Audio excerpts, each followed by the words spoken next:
Today on the spot, Tor Thorson updates you on the latest headlines, and we get double demos of Magic the Gathering Tactics on the PC, and Greg Kasavin comes by to show off Bastion.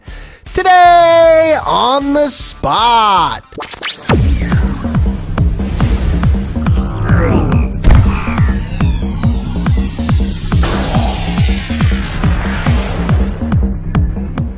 Hey everyone, and welcome to another episode of Today on the Spot for Thursday, December 2nd. I'm your host, Sophia Tong, and I'm joined by Sean McInnes. Hey Sophia, how are you doing on this fine day? It's fine indeed, but we actually have two demos. It's a very special day today. It's a very special day today, and actually one of those demos is featuring former Gamespot staffer Greg Kasavin, who is currently making video games. I didn't know people actually did that. I thought that they just sort of like magically fell appear from the sky, but apparently people make games, and yes. He's doing that, so he showed off his game. So he's working on Bastion. We have a demo for that coming up later, and we also have Magic the Gathering Tactics. But first, as usual, let's check in with the Gamespot news desk. Hey everybody, it's your GameSpot News Update for Thursday, December 2nd. I'm Tor Thorson. Toshihiro Nagoshi is best known for his work on the Yakuza and Super Monkey Ball franchises, but the man is distancing himself from those properties with his next body of virtual work. Today, Sega announced Binary Domain, a squad-based action game from the mind of Nagoshi. It is set in Tokyo in the year 2080, a time when humans are locked in battle with robots. The title is described by Nagoshi as a dramatic and energetic sci-fi shooter. In the game, players take control of a peacekeeping team that, as it continues to fight against the robots, begins to ponder whether or not they are becoming robotic or the robots are becoming human. When you hear sci-fi, you may think of cold, clinical environments, but with Binary Domain, I wanted to combine this with a deep human drama, Nagoshi said. In other news, in late 2008, Nintendo released Wii Speak, a microphone accessory for its Wii console. The peripheral allows for speakerphone-style voice chat with an entire room, versus the headset-based chat used by other consoles. The device also has its own dedicated channel on the console, letting users chat with one another via their Mii avatars. However, it appears that Wii Speak's days are now numbered. Nintendo has confirmed that the peripheral is being phased out and is now available only at limited retail locations. The company did leave the door open for the add-on, saying additional shipments can be made if consumer demand increases. Well, that's it, your GameSpot News Update for Thursday, December 2nd. For more headlines, head on over to news.gamespot.com. Say that Tor Thorson sure is magical. Hey, speaking of magic, what's our next demo? Magic the Gathering Tactics. Do you know anything about Magic the Gathering? Sophia, I'll be honest, I know this many things about Magic the Gathering. Well, this isn't the actual card game. It's kind of like a spin-off that, but you want to learn more? I would love to learn more. Why don't we do that right now by checking out this demo. Hey everyone, and welcome to our daily demo. I have Mark here from SOE, Sony Online Entertainment, and you're here to show us Magic the Gathering Tactics. That's right. So tell us about this game. All right, so Magic the Gathering Tactics is an online turn-based strategy game set in the world of Magic the Gathering, which of course is the popular card game that has been out since 1993. I've been playing for a long time. I know you're a player. Yes, I do know how to play Magic the Gathering. You have a garage full of Magic cards just like I do. All right, let's jump in. All right, well, let's jump in. So we've got a couple of different game types that you can play. Solo play, these are the story-driven campaigns. Pickup games, this allows you to play against other players of similar rank level to you. The tutorials, this of course tells you how to play the game. This is a tactics game, so this is different than playing just the card game or some of the digital implementations of the card game. So this kind of walks you through and shows you how this works.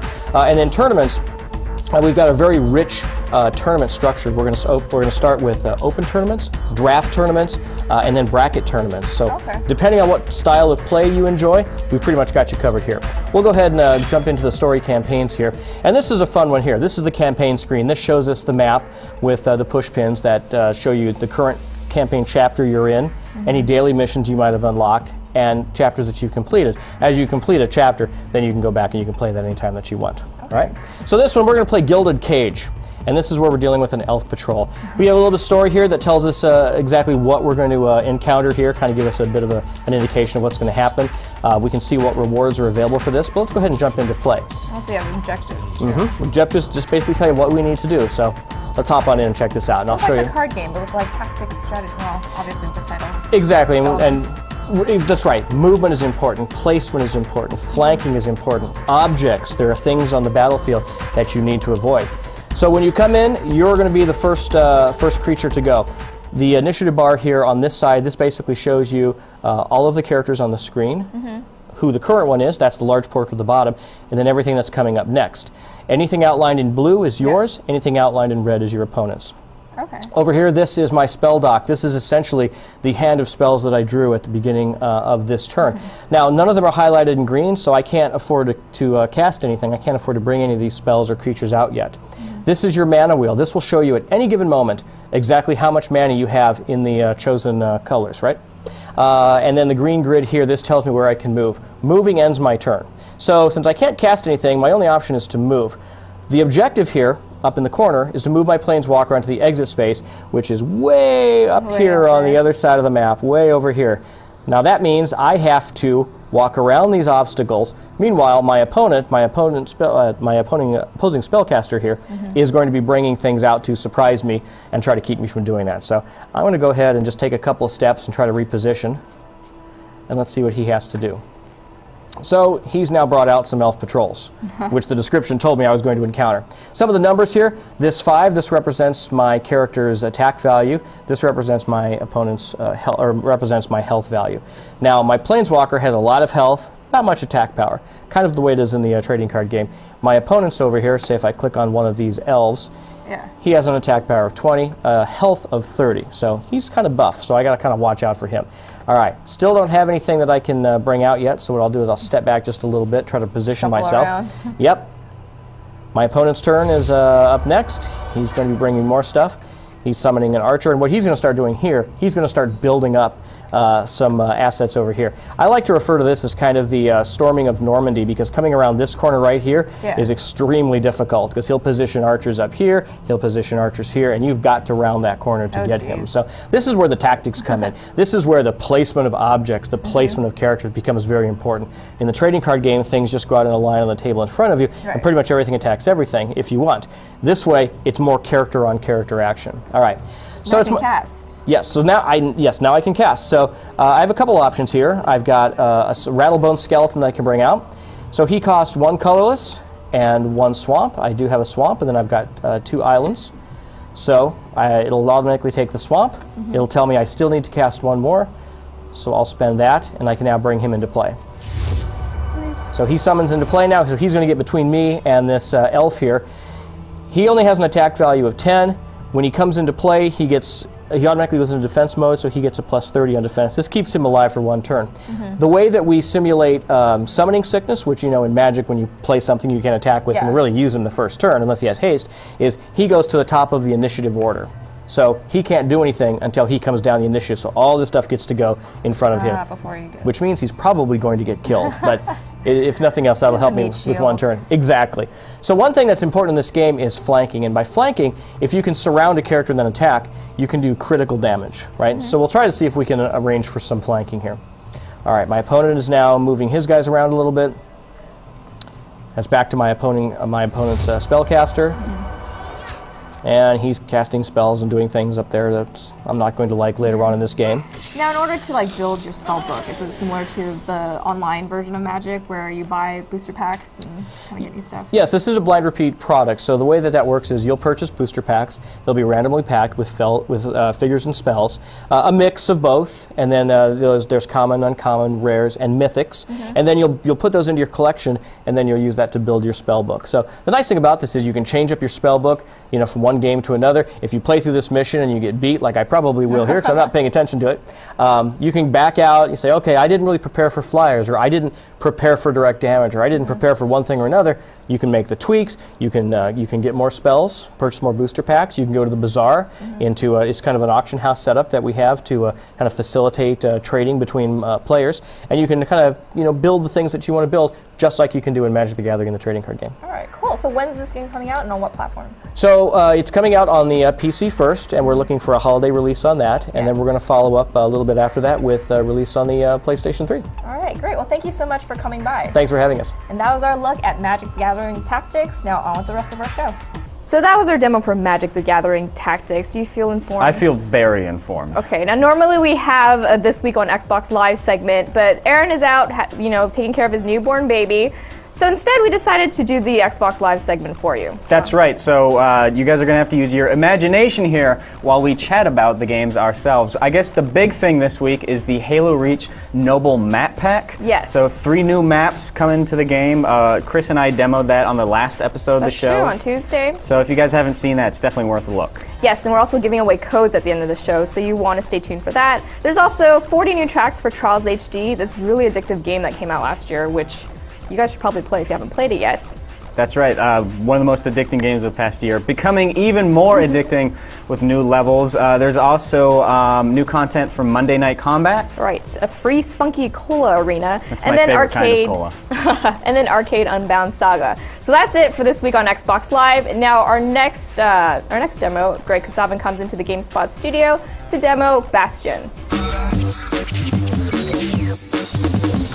All right, everybody, it is daily demo time, and we've got a very special guest for you today. It is GameSpot's own Greg Kasavin, an alumnus of the site that a lot of you guys will probably recognize and know very well. Greg, it's good to have you back in the office. Thanks. It's really good to be here. So, Greg, you are you're working on games now, and your upcoming game that you guys are working on now is called Bastion. What's this one all about? This is it's a small independent game that I'm working on with just a few people.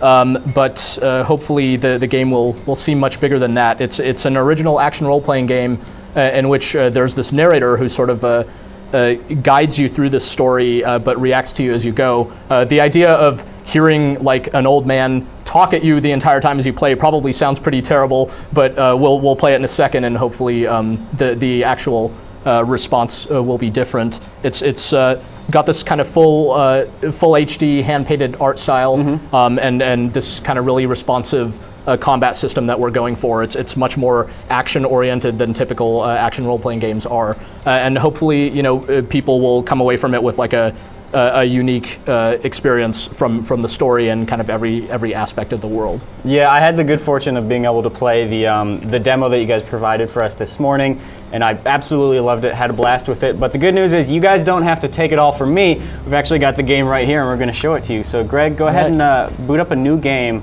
and let's see how it starts from the very beginning. To start at the beginning. Ain't so simple with this one. Now here's a kid whose whole world got all twisted, leaving him stranded on a rock in the sky. So, since we have a narrator, I'm going to shut up for a lot of this and just kind of let him do his thing. But the idea here is that he's not just dictating the story to you. A lot of it happens reactively as you participate in what's going on. So He gets up, sets off for the Bastion, where everyone agreed to go in case of trouble. Ground forms up under his feet as if pointing the way. He don't stop to wonder why. Finds his lifelong friend just lying in the road. Well, it's a touching reunion.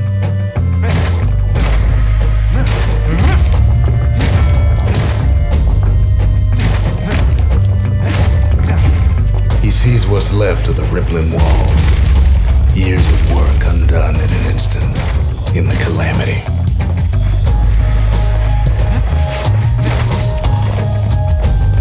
That a survivor? No, man. It's a gas fella, forced out from underground. Kid pops him good. Kid looks down to see he's been hurt. Ain't the first time.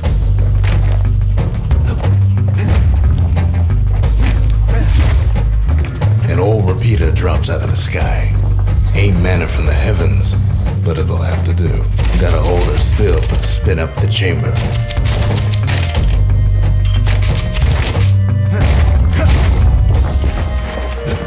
Kid's worked up quite a thirst by now, so that fountain looks real inviting. Sometimes you just need a drink. A school of squirts tunnels up around them. Must have fled here from the mines.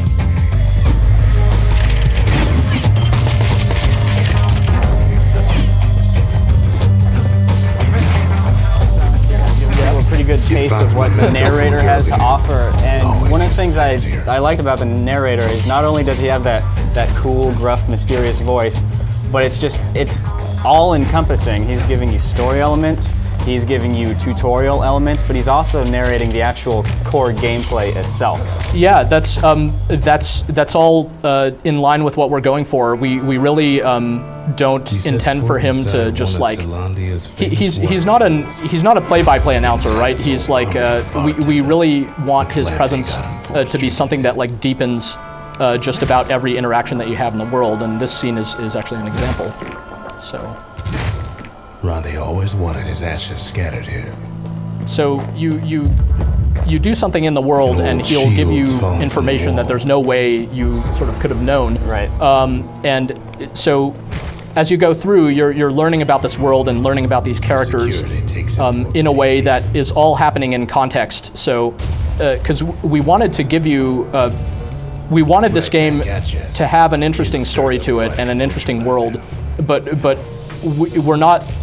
We don't think that it's, you know, we think it's okay for people to not care either. It's like we don't assume that people just care about our grand story. Rather than, you know, dump a bunch of cutscenes or you know, big scrolling text of like, you know, this is a world where so and so happened. Right. We came up with, you know, we happened on this technique where all of it happens, you know, contextually as you're playing, and it seemed promising, and we kept pursuing it, and here we are with this kind of pervasive narrated style. More squirts start coming out of the woodwork. Now we've talked a bit about the narration, but Bastion is, as you mentioned, also an action RPG. It is a game where, you know, for all these cool original narration elements, it's still a game where it's fun to run around smashing things with a hammer. Yeah, that's absolutely essential to us. It's like we first and foremost is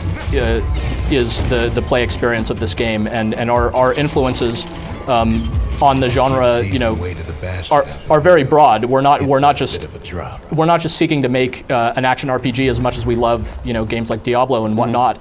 Our influences include just the whole slew of action games from the 16-bit era on to the present. You know, everything from like Bayonetta, you know, all the way back to the kind of golden age of the Super Nintendo.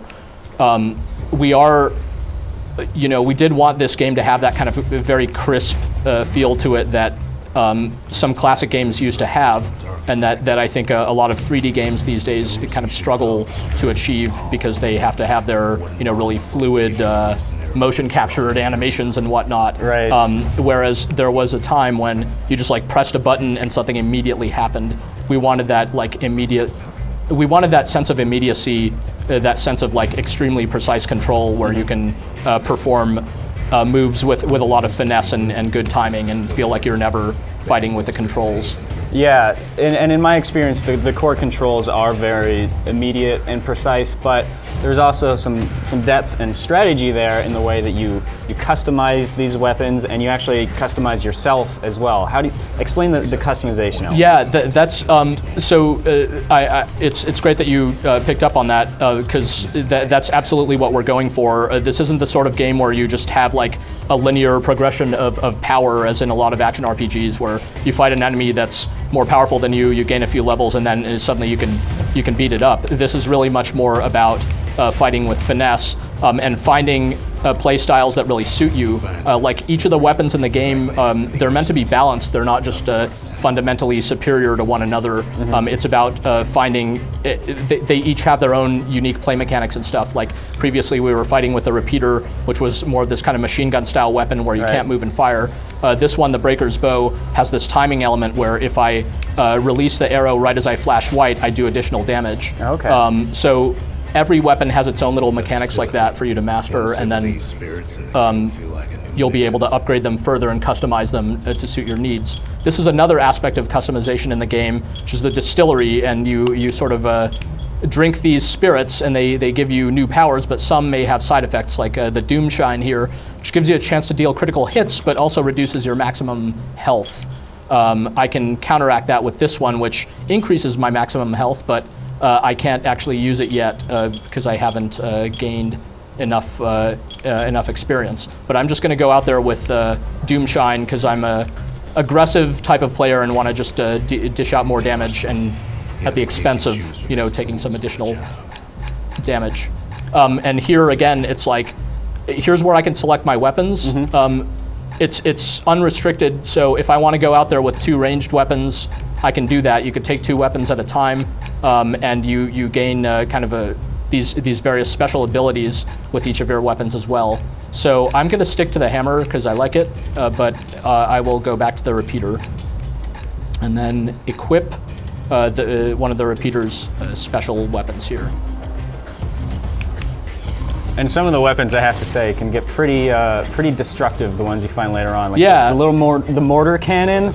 It's that one's fun. And then there's also one called the War Machine, which is sort of like a rapid-fire ninja blade. Oh, the machete. Yeah.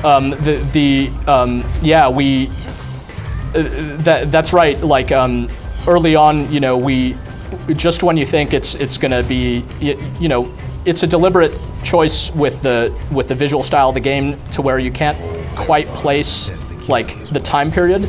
Like, is this modern? Is this the past? And so on. And it's kind of got this American frontier kind of vibe to it. So we don't just stick with these like medieval style weapons like bows and hammers. You do work your way up to guns and fun stuff of that nature that can feel pretty destructive. But then you know, the encounters will scale up accordingly. So, and when talking about combat, it's probably necessary to talk about the types of enemies that you encounter. Who are these guys, and why are they here, and why are you destroying them all? Yeah, that's a so you, as with every aspect of this game, you will sort of piece together that story as you go. These guys, as a faction, they're called the Windbags, and they were these kind of indigenous helper creatures in this world. But now, after this event called the Calamity happened and like blew the world apart, they have you know, they have sort of run afoul here and are causing trouble. And what you've learned so far is that they, you know, they've been sort of they used to mind their own business down in the mines, and now they're above ground, and you can sort of infer that maybe that's because there are no longer any mines for them to go back to. So you'll learn more about them and the game's other kind of creature factions as the game wears on. We want we want all of these guys to feel very kind of ingrained in the world, and each have their own each have their own stories. You know, it's not as simple as like these are just bad guys trying to stop you. Like, everyone in this game wants something because their world has changed, and now they're trying to make do. This is an example. You know, in this particular encounter, this is kind of a taste of where some of the combat is going to go later on, because as you can see, I can actually fall here if I'm not careful. We start you off pretty gently, but later on in the game, you'll get into some pretty tricky situations. We want part of the appeal of this kind of world design to us is this sense of like precariousness, right, that things can kind of fall in or fall out from under your feet at any moment. So we get to, it gives us license to have combat in like interesting places instead of in, you know, in giant vast plains or something like that. He steals the city's heart. Might as well. I almost feel, actually I do feel quite guilty talking over this narrator, because a lot of things that we're covering, he actually explains himself. So I should probably point out that we're capturing a video of this as we speak, and we'll be sure to put up gameplay clips on the site. So make sure to go to the Bastion page to go check out those gameplay clips to hear the narrator uninterrupted without us yammering on, because it is great stuff, and I really enjoy the narrator. So for a little bit more context, guys, be sure to check that out.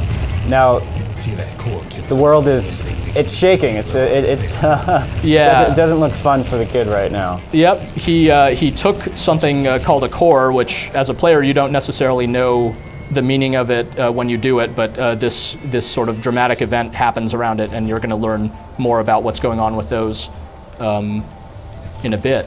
And that's kind of the way, part of the way we deliver story in the game, that you kind of do, you learn more about your actions sometimes after the fact, without giving away too much. So yeah, this is kind of like, this is still the prologue of the game.